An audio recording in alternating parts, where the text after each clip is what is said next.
Right. I put some money on the fact that, 1K extra a month is going to win in an ad versus help more people. Not that they're mutually exclusive, Mm-hmm. but one creates a more kind of visceral reaction. Yep. Yep. Completely agreed. This is the online trainer show, trainer show, trainer show. This is the online trainer show. We shouldn't have a podcast. Oh crap, my light fell. Ren, what does your shirt say? It says, "Work, baby, work." No, it says "Work harder." So it's your shirt is basically the opposite of my life motto. It's amazing. It's antithetical to your existence, Jonathan. Like you would send me that shirt, and I would give it to Goodwill. Either if you wore this, either you or the shirt would spontaneously combust. It's physics. It's a fact. One of the two things would explode, if not both. You probably both explode upon your delicate Eastern European skin touching this shirt. One of the two of the things would blow up immediately. See, what And you the don't shirt know will about probably Eastern grow a beard. Europeans, what you don't Yeah, I know about know. Eastern Europeans, my friend, is that Nothing delicate. shirts don't touch our skin because we have so much hair. Right. that's a full body hair barrier between you and the shirt at all times. Enough about you, Jonathan, because Keto had a birthday. Keto, how was your birthday? Did you enjoy yourself? Was it an enjoyable experience? My birthday was amazing because we couldn't have timed this better. Jeff got us like a reservation at this wonderful Italian restaurant. And so to get to the Right. restaurant, we had to he went to drop off the car, like to park the car. And so he's like, oh, it's just a street, just walk straight and you'll see the restaurant, right? I get to an intersection and I couldn't cross the street. It was full of people because we were in the Little Italy neighborhood, and Italy had just won their game in penalties in the Euro Cup. It was celebration time. Like it was just like people screaming, chanting, Amazing. flags, everything. And then I'm calling him on the phone and I'm dying laughing. There's commotion behind me. And I'm like, I can't cross the street. And he's like, what happened? I just dropped you off. What happened? Like what? Like how does this? He's like, how does chaos find you everywhere, anywhere? Like how did that? What? It was great. Keto steps out of a car and immediately causes international incidents. It's just Something happened. It's just Yeah, in their nature. something. So Italians are not very close to people of Mexican descent because there's really an indigenous American descent underlying Mexicans, correct? Yes. But Italians are very close to Spanish people from Spain. Am I understanding? Because I know there's a lot of similarities in the language and somewhat genealogy. Yeah, probably. There's a lot of like overlap in These are everything your in Latin. Mm-hmm. yes. So these are your other people, basically. Yeah, in some way. But I mean, the way that we're celebrating, totally. I was like, when Mexico Right. isn't playing, I'm just celebrating with the Italians because this freaking rocks. just roll with them. That makes sense. Yeah. And aren't the colors of the Mexican flag and Italian flag The similar, same. if not the same? The same, It's and just Mexico has our eagle in the middle, and they don't. okay. They don't have anything. Okay, Yeah, all nothing. right. Well, that explains it. Obviously this was a party for you. For sure. I was like, and it's my birthday. Yeah. Like that's what I got. was from all a it. sign. Yeah. Yes. Yeah, that's what I'm taking from the story. You had a block party. You had Yeah, an old pretty much. school Italiano block Yeah. party that was based on Euro Cup soccer. That's right. Good for you, Keto. You Thank deserved you. it. Thank you. I think yeah. so too. They probably only won because of you. So, Jonathan, you were away. My understanding is that you were in the woods on purpose, eating McDonald's breakfast sandwiches. Can you explain that? That's what I got from the post. There was a McDonald's breakfast sandwich It wasn't a in the McDonald's woods, and breakfast you sandwich. went into the woods to get it. That's my understanding No, of it what was happened. an egg muffin. It was an egg muffin. We made it. I Oh, you ignited made the it. fire. Okay, I ignited a fire.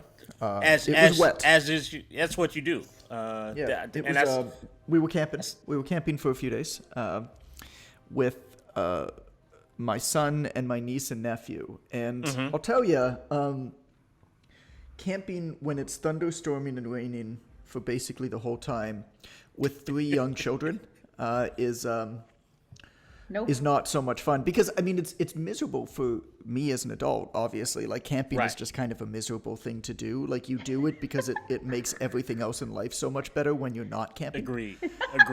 Perspective. But it's kind of just a miserable thing to do as a whole, and so I think that it's important because, like I said, it makes everything else better. Like you don't appreciate your bed until you've slept in a crappy tent, for Right. for a few days, and so but when you have 3 kids, when you're miserable and cold and wet and tired, and then you have 3 kids who are also cold and wet and tired, and you have to be the one making the food and cleaning up and packing up and stuff like that.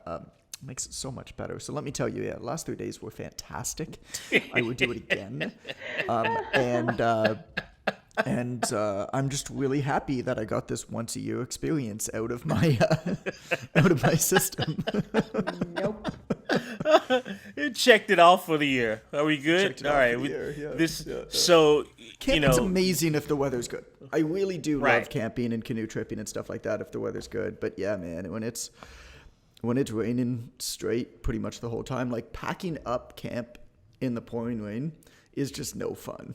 It's just wet Yeah. and muddy and gross.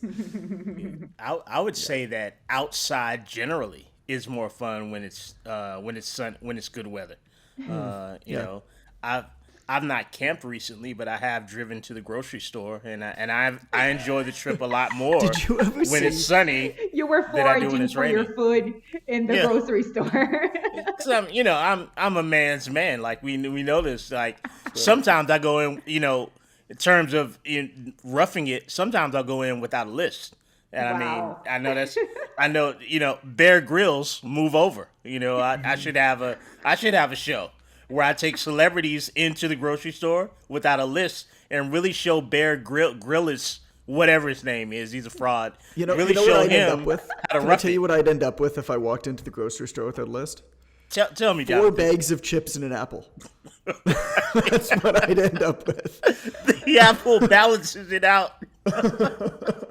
So Jonathan, your last 3 days, as is your life, was the complete opposite of Catalina's last several days. That's right. Did you Hers ever being, see- of course, very enjoyable. Did you ever? Yeah, right. Did you ever hear the Trevor Noah skit about camping? No, but I can imagine what he said.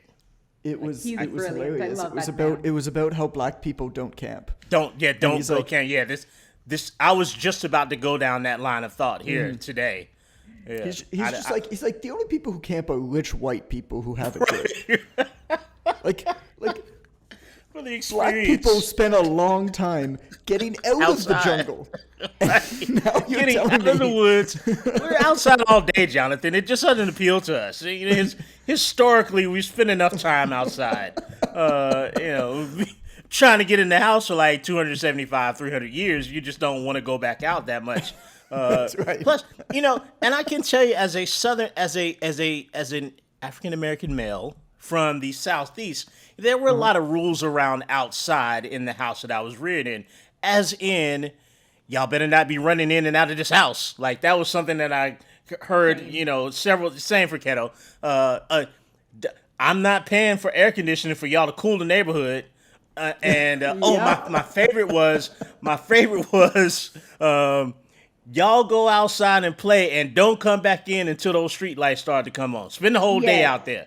Yes. So because of that imprinting, if you will, I'm kind of frightened to be outside on purpose because I have a fear that I won't be let back inside, both historically and through my set of personal experiences.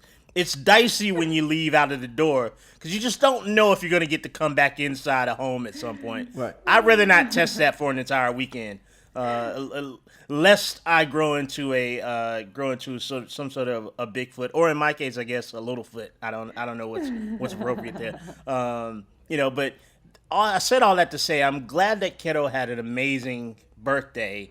I'm equally glad that you were made to suffer, Jonathan. Both things resonate well for me. Like I feel good. I feel like the universe has its proper balance. If Keto had joy and you had suffering, That's a solar system I want to live in. And how was your couple days, Ren? Tell us about your life. I'm not telling. You'll just have to listen to that episode of the podcast to hear my brilliant insights on Disney and how it links to what we do. It was a wonderful episode. Minimal nonsense again. I find when you're not here, I'm not quite as nonsensical as I'd like to be. It made a little bit too much sense, and Amber and Keto were brilliant, of course, as always. So for the listeners, it may be too much of a directly informative and enjoyable show for them to tolerate. Totally unacceptable. But I'm sure we'll get back to our normal routine today now that you're back. Totally unacceptable. Oh yeah. So if you listen up to this point, you're probably in for a typical episode of the Online Trainer Show today. You're welcome. And as Jonathan always says, remember that this is free. You paid nothing for this. But except for the time that you'll never get back. But other than that, other than wasting precious moments of your life listening to this, you spent nothing here.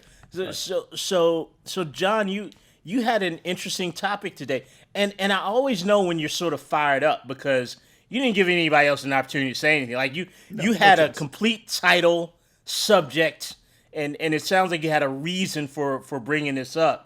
Of like, oh, Jonathan's been in the woods and he's ready to go.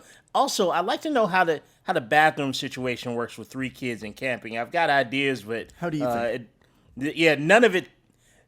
Nothing that I'm coming up with sounds awesome in my head. Well, that's how it is.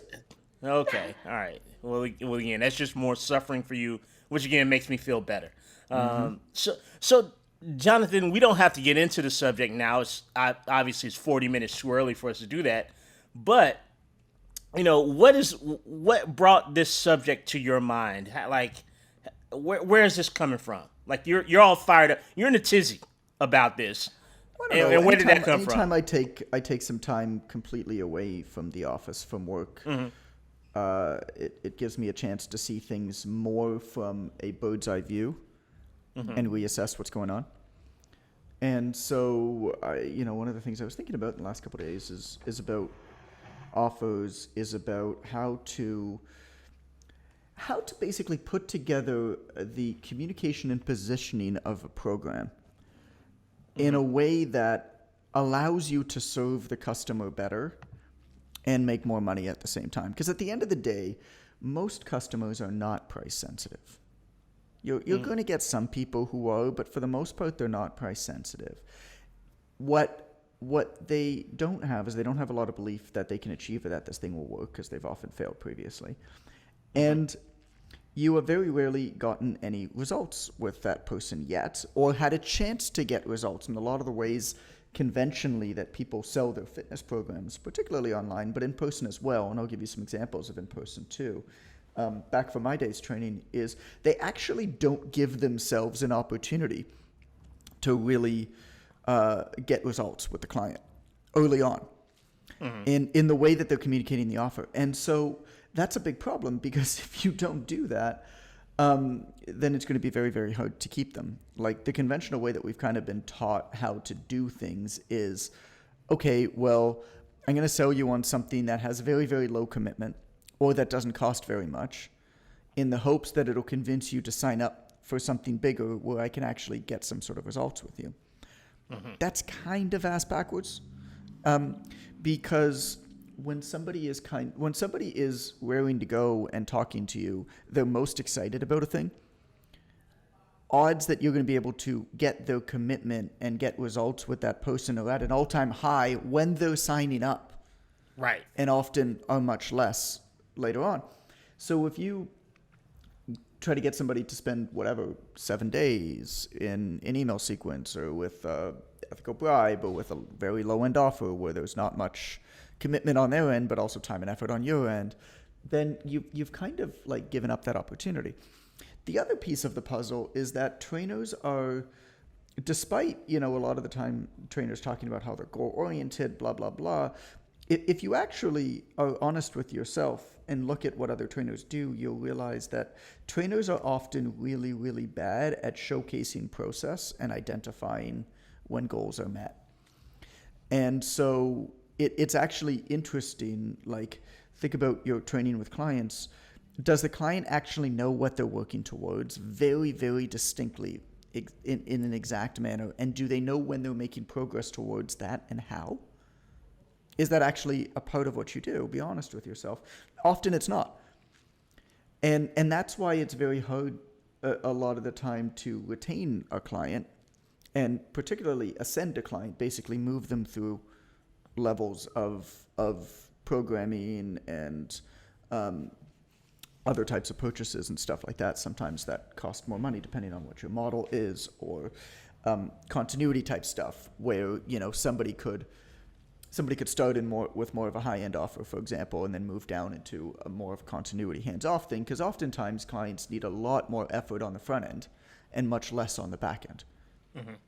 Another reason why I think front-end memberships are a really bad idea, because the reality of it is most clients don't need a front-end membership and aren't going to get results with a front-end membership. But as a back-end thing, maybe it'll fit in if you have a lot of people who you've had success with. So that's kind of what brought it up. You know, we're reassessing a little bit about how we position the Online Trainer Academy as well. And so this kind of comes in with it. And I'm also building a gym and interviewing potential partners and stuff like that here in Toronto. And so we're putting together a model for how we're going to sell the training in our gym and sell the model of our gym. So all of these things kind of come together. That makes sense. Once again, I don't remember being interviewed for the gym position. I don't know if Amber or Keto heard from you there. We talked about this on the last episode that I listened to. I offered Carolina a job. She said no because she didn't want to drive to Toronto because she lives so far away. I live an hour away, and I'm like, where are you building it? In Barrie? Because in Barrie, I'll work with her. Yeah. I don't blame you for that, Carol. You know, and I heard some of what you were saying just now. I got to be honest, I was totally distracted because Catalina drinks from her bottle like a baby. She had both hands on the bottle, and I was just riveted by that. Like, she drinks like a 1.5-year-old out of that bottle, and I was like, what, she got Enfamil in there? Like, what are you sipping on today? 'Cause the last time I saw her, she was a gentlewoman of leisure, casually sipping her wine from a glass, and then today she's drinking her juice cup with both hands, and the duality is shocking, yet still on brand. But I love that, Jonathan. It seems like, would you say before you get into this, and you know, I'll direct this message to Keto actually, because she's here and awake. And not drinking during this episode. I want to reward that, you know? Yeah, semi. I'm going through a cycle of reevaluating what I do as a coach.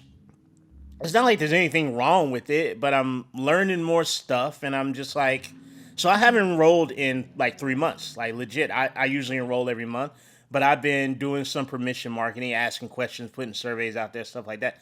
Like, Keto, do you find that your business sort of evolves in cycles? Like, you just get to points where you're like, step back, reevaluate. I think I need to change a few things. Like, has that happened to you? Yes, it has. And it happens either because I feel the need that something needs to be improved and made better. And the other one is because my attention span is so short that I just have to mess with things and change things around, because otherwise I get bored. So Yeah, I believe that. That's an appropriate answer for you. I just thought that because, as Jonathan was saying, you know, sort of reevaluating how you're positioning the Online Trainer Academy, which is the best way to learn how to coach clients profitably and responsibly in the online space. You can enroll there at onlinetrainer.com/OTA. Like, because you said that, and it seems like I know a lot of people in our space like right now, and we're all sort of reevaluating. It's like a moon phase or something. I don't know. Like, everybody's sort of stepping back to reevaluate and shift. So it's very interesting that you said that. But please continue, Jonathan. I've talked enough. Regale us with your with your expertise here as you ignite the fire, not only in the woods, but here as well in the podcast. I mean, We somebody needs we are to. your ever ready dry timber, sir, waiting for you to light the spark to us that will We are set us ablaze. We are Kindle. Yeah, Somebody needs to do we're just something to burn away the children's we're manure just on the your campsite. dry leaves awaiting the spark that is your wisdom. It's so Set us on it's- fire with so- enthusiasm. So I know that you don't camp because you don't use I dry don't. leaves. That's not how you do it. No, No, I that's mean, super birch bark smoky. works really, really well. No. Yeah, Oh, dry okay, leaves whatever. are super smoky. They don't ignite Whatever. that well. They don't create a lot of heat. You basically, when you're starting a fire, you want embers. You want to create really, really nice coals before you start putting big logs on. You want to get it really hot, and so birch bark is really, really good if you can find it. But don't rip it off a tree. Like, don't kill a birch bark tree. Find Yeah, it I on the don't- ground. I don't the best. understand what you're saying, and since I don't, I'm just going to take it as disrespect. So now I'm angry. So whatever, camping man. You're the one that And then went if to the neighboring McDonald's in the campsite woods. is really loud late at night, then what you is do it? is you get your children to poop in the fire pit, and you start the fire, and then you just blow the air over to their campsite. Okay, that's a camping trip that I do not need in my life, so let's skip over that one. I don't remember that from Boy Scouts. They didn't teach us that in Webelos. But please, What do you wanna Jonathan, know? continue. Yeah, what do you want to know? What do you want to know? I, first? I want to know. I want to literally know how I can, because I'm going to be creating offers here at the end Sure. of July after I do all my Okay. my permission So, marketing, my search. here's- I want to know how to create an irresistible offer. Here's the basics of it. There's a few important pieces, but here's the basics of it. Is in order to do this, you kind of need a high ticket front end offer, and you need some sort of continuity. Now, the continuity is something that you're probably pretty familiar. It's basically like months of coaching, right? And what most of us are used to, if we worked in a gym, is selling continuity. You know, membership to a gym, membership to a group training program, whatever it is. Sometimes it was batches of sessions, whatever, but you basically need a high ticket front end offer and then some sort of continuity. And the trick is that the high end front offer is defined with a quantifiable goal and a timeline. And a lot of people kick back on this when we say, well, to get a client really interested, especially at the beginning, you need a quantifiable goal, which is almost always going to be some sort of weight loss or fat loss or inches type goal. Maybe it's a muscle gain goal, right? Depending on who you're talking to. He, she, or they might have either one of them. And so you're always going to want one of those things. And you have to have one of those things to start. I totally get the idea, and I buy into the idea that fitness is a lifestyle thing, and these quantifiable goals, weight loss, weight gain type goals are not the most important thing for somebody's health. But the reality of it is, if you want to sell training and get somebody hooked into your training, you kind of need to bend without breaking a lot of the time. And so at the end of the day, it's up to you whether you do it. My job is to tell you what works best to get people committed to your program so that you can make a difference in their lives. If you choose to take advantage of that or not, it's up to you. But just know that if you do not use a quantifiable goal, you're going to have a much harder time than if you do. And as a result, it'll be harder for you to make an impact in people's lives. May I ask a question here, Jonathan? Because this is important. Thank you. All right, man. So here I'm trying to step outside of this. As I learn more about women and physiology and psychology and what they're going through and what they're inundated with, I'm trying to be more conscious of overall health. And not be so dogmatic about the fact that everybody needs to lose weight, right? So I get what I'm asking is, I'm not refuting what you're saying. What I'm asking is there a point where your brand awareness level is high enough that maybe that does not have to be a part of your okay? So you can graduate from that, but if you're starting and you're trying to establish something, one of the best ways to create that irresistible offer is to have a definable, quantifiable goal. I would say two things. I would say, number one, yes, you can absolutely graduate out of that. It will take a reasonably large amount of content and nurturing in order to earn the buy-in. because Say like 8 years worth. well, anybody you've been talking to has been indoctrinated the other way for so long, right? And so you're having to change what they already believe is true based off of a whole bunch of sources that they trust, justifiably or not. And so that's a big job. Right.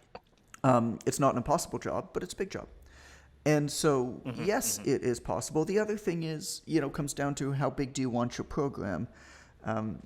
If you're looking for 20 or 30 people at a time every month, every 2 months, which is, great. Like as an individual trainer, like you can make a really nice living there. Fantastic. You can absolutely do that. If you're looking to scale a program, particularly to cold traffic, you're going to have a really, really difficult time. In doing that, you've got to meet people where they are in order to earn their trust to be able to take them where they need to go.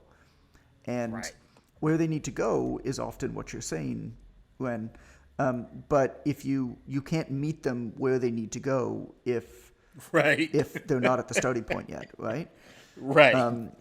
So, I guess the two pieces of that is you've got to kind of identify and really be honest. It doesn't matter how you wish the world is. Right. What matters is how the world actually is. And so what matters is what matters is the approach that these people already have, what they already believe, and meet them there. And there is absolutely a subsection of people who believe exactly what you're saying, rightfully so, who are already there. Right. And so in nurturing them, you're going to have a very hard time bringing people to that stage, but you could absolutely attract people who already believe that way. And so how do you do that? Here's a thought experiment, right? You put out content, obviously, with those messages, but go to other pages that are already large. Go to other groups that are already large. Look at other publications that are already large, that pump this message already, that have already found these people and become a part of those communities, not generic weight loss communities and stuff like that. You're going to have a much better chance of attracting people who already think this way, that allow you to be, more true to yourself. And there's nothing wrong with that, right? But it is going to be hard. And so I hope that answers your question, when basically the answer is yes and no. It makes sense. Again, my job is not to my job is not to tell you that you have to do something. I think it's just, okay, here's the way that things actually are. Here's what works best in a general sense. Here's the exceptions to it. Now that you understand that, figure out where you want to play. Right. And both are fun. So this idea, but I still think, Gwen, no matter what, you do need to have some sort of transformation, right? That you can identify and that somebody else can identify has happened within themselves. Right. Whether that's quantifiable or qualifiable, you have to make sure that even if it's qualifiable in a way that you can mark off on a piece of paper and say you did it. And there needs to be a timeline, right? I would say no more than 60 days max. Ideally, like 30, but you could absolutely do 60 days. And so this is basically what your high-end front offer is. Some sort of transformation program. Right, could be a challenge, could be a transformation program, whatever that is. So let's just say lose 10 pounds, lose 2 dress sizes in 60 days. Okay, just as an example.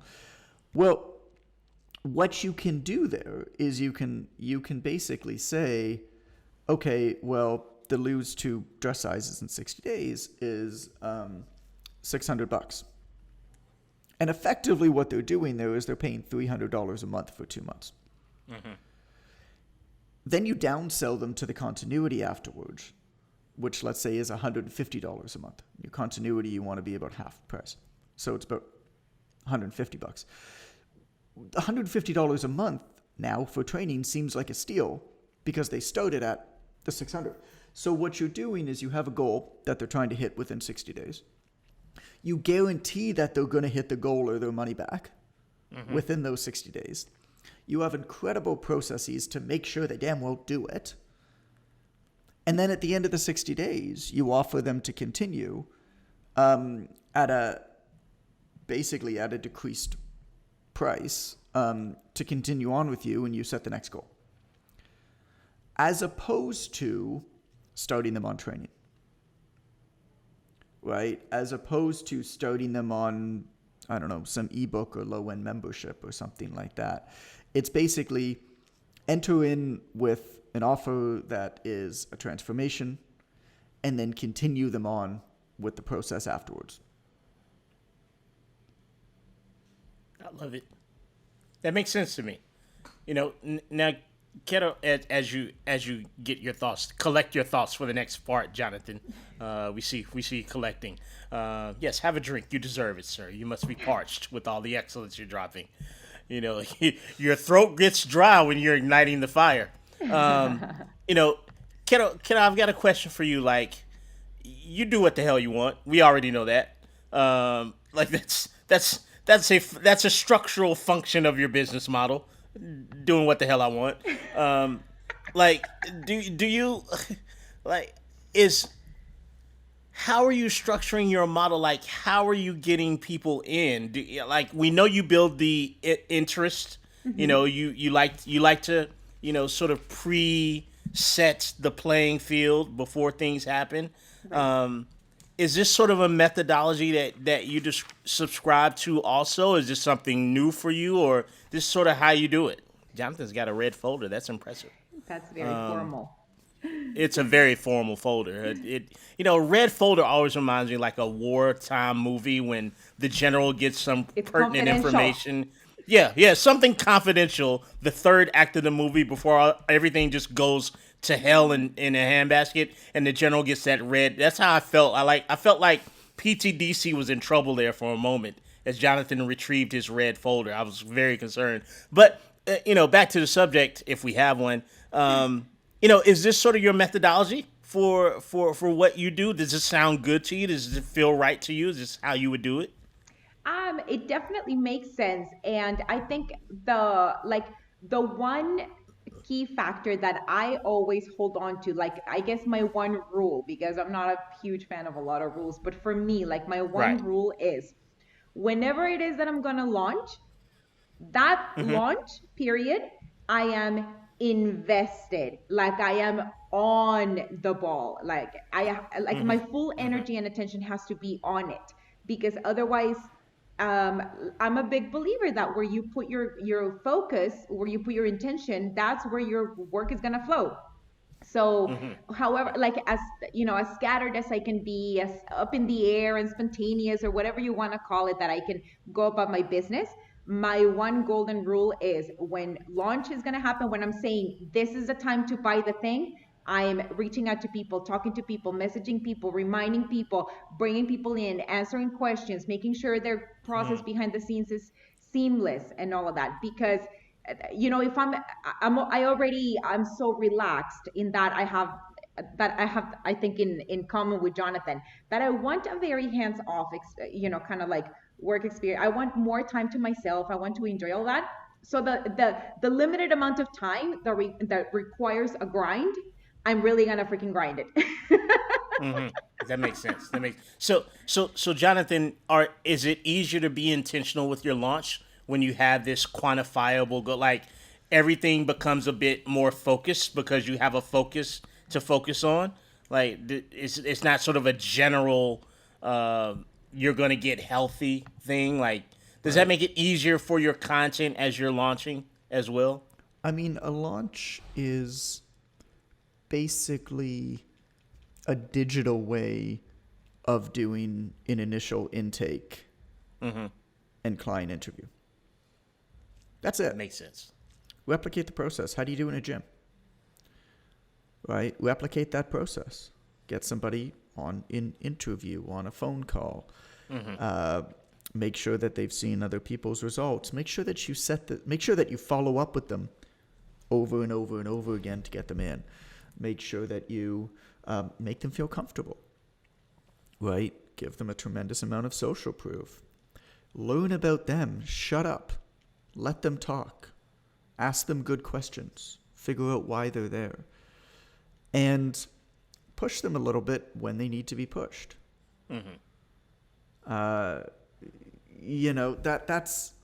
because if they won't commit to the training or they won't commit to the program or whatever it is, just say like, look, if this is what you said you wanted to achieve, you're going to have to commit to it at one point. If you're not willing to commit to this, then you won't be able to be a fit for the training either, right? Like you gotta do the work. Right. It's basically a digital intake, and so yeah, I mean it takes energy. Right. Right. It takes energy and it takes focus. But the nice thing is when you have a really, really good offer, you know exactly where to lend your focus. When you understand your program, when you understand what people need as part of your program, then you're able to put more into it that's more directed. It actually probably will take you less time than you're doing now. But you'll get way more accomplished. And it's just a matter of, like you said, I mean, focusing your efforts for sure, but also focusing your deliverables. Like, you don't have to make up stuff. I mean, you need scarcity and urgency as part of your sales process. Okay, scarcity. The best call times are booking up fast. So if you want to get a call spot, right, make sure you get it. Urgency. Oh, the next group is starting tomorrow, is starting next week, whatever. If you don't start now, then you won't be able to get in with the next group. Doesn't mean they won't be able to get it ever, but you won't be able to get in with the next group. If you have a program that's defined, that has a timeline, you can incorporate these devices that are not dishonest, that are just tools to be able to help people act now versus delaying it. And we all know that if somebody delays it, the odds that they're ever going to come back are so slim. Like if you tell me, oh, I'm definitely going to do the Online Trainer Academy. It's the next thing I'm going to do. I'm looking to do it in September. You're never going to do it. Like, I know that. Like 10% of people that say that are ever going to do anything. If you can't figure out a way to get somebody to act now, they're never going to act. And so in having this defined high-ticket front-end offer, it allows you to incorporate the other devices that you need to get the right people to put up their hand and start now and commit to it and get results. And at the end of the day, your job is to get people results, and your success is going to be contingent upon getting people results, because if they do, they'll stay longer. People don't leave because they've done well, right? People don't stop paying you because they've done well. People stop paying you because they haven't done well, or they aren't happy with some sort of it. There are exceptions to that, of course, but that's how it works. And the key to growing a business is not to simply replace lost customers. It's to retain people and then add more people over time so that your customer base grows. That makes sense. So from what I understand so far, and I've sort of been listening, from what I understand so far, a definable goal, a specific amount of time that the program's going to take place over, in which time you guarantee this definable goal, a specific amount of time that they have to participate, to even enroll. They need to know when their last opportunity is to enroll in this particular launch, and those things are going to make, and I may have missed something, those things are going to make the offer somewhat irresistible. What did I miss there? Is there something that I missed? Amber, what do you think? Amber's like, I don't know. I'm doing work here. I got 3 projects I'm working on. I'm not paying attention. And nor should you pay attention to this, Amber. You've got bigger fish to fry than this little shell of a show that happens that interrupts your work twice a week. It was like, basically that's what this is. This is a 45-minute interruption to important things that I have to do twice a week. People get to see me work on camera. But did you have anything that you needed to add, Amber? The only thing I'll go back to talking about doing something quantifiable, I think people get stuck on specifically weight loss, inches lost, whatever. What I see when we do like the founding client challenge, a lot of people will say, well, I surveyed my clients or the people in my network, and they don't say any of that. They say they want more energy or they want more of this. Like we don't know what we want. What they actually do versus what they say they want are often very different things. Yeah. So I can just kind of hear people already saying, well, that's not what the people said in my network about, they didn't say they wanted to lose, weight or whatever. But if you were to actually be able to look at their purchase history, their search history, that kind of stuff, chances are it's actually more related to the things that they are not saying out loud. So just kind of keep in mind that what they say versus what they do are often very different things. And if you are just not able to get yourself to commit to that, then find a happy in between. So like with the Founding Client Challenge, we'll often say, like, if you just can't get yourself to say lose X amount of, pounds or gain X amount of pounds or, whatever, if you're so focused on energy, then find a way to make it quantifiable, right? You can do that by creating a survey at the beginning and, creating a rubric of sorts, and then have them take it again at the end. And so if you just have to do energy based, for example, then you can still do something quantifiable by creating a rubric for it. So there's still a way to do it. You just have to be creative. I think that's such a good point. I love this is why I like to call on you, Amber, because you're way smarter than me. One of the things that you said there that immediately jumped out to me, where I was like, that would be interesting. As a litmus test, this idea of what people say versus what they do. If you could actually look at their search history. Yes, that caught me What are they too. searching? Right. Oh yeah. Yeah. Right. And so obviously you can't. I mean, you could, because nothing on the internet is anonymous. But so answerthepublic.com, and what's the other one? There's another really good one as well. But you can kind of do a little research and see what common things pop up. So but not individually. Not individually. No, not individually, but you can. Like Google could do that to you, but you can't do that to somebody. Right. Yeah, I mean, any of those evil corporations can do that to you. Nothing you do online is anonymous. Sorry, it's not. They can target back everything you search for to an individual. So be careful with what you're searching. But I love that because even as a thought experiment, even as a litmus test, be honest again. What are you people actually searching for? Not what you want them to be searching for, not what your colleagues in Facebook groups of personal trainers like to say because it sounds nice and they get likes from other trainers. What are your customers actually saying and searching for? If you're really honest with it, and if you don't know the answer, go to any gym and watch what people are actually buying at the gyms, right?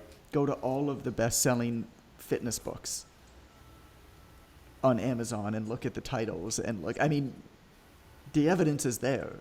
Doesn't mean that we like it, but it's look at yourself clear. as an example. Like if you've actually purchased the Online Trainer Academy, right? Like if we ask people why they want to do online training, we'll often hear like, "Oh, I want to help more people." Well, that's true. Guarantee if we do a split test and an ad, make an extra $1,000 per month versus help more people. Like I would wager. Right. I put some money on the fact that, $1K extra a month is going to win in an ad versus help more people. Not that they're mutually exclusive, but one creates a more kind of visceral reaction. Yep. Yep. Completely agreed. Okay, time to go. Len, sign it off. That's We did good. That's good to know. Yeah, that's good to know. So if you've listened to today's episode, Jonathan has ignited all of our fires once again. Post camping trip, he's lit the embers that is our connection to the online training business, and he set ablaze the information that you need to go forth and share your fire with your clients. I've got no more incendiary references. I don't know anything else to say with fire. So show notes can be found at onlinetrainer.com/podcast. We invite you to enjoy those show notes on your own time. perhaps in your personal space. Maybe a little personal sexy time with the show notes. We don't judge here at the Online Trainer Show. Enjoy yourself. We'll see you next time when we have another riveting episode of the Online Trainer Show, the bonfire of podcasting here, if you will. Burn it down. Burn Do the it. jingle. Just burn it all down. Yeah, burn it. Hey, we didn't start the fire, so it's been burning since the world's been turning. But here we are. Jingle. This is the Online Trainer Show. Trainer Show. Trainer Show. This is the Online Trainer Show. We shouldn't have a podcast.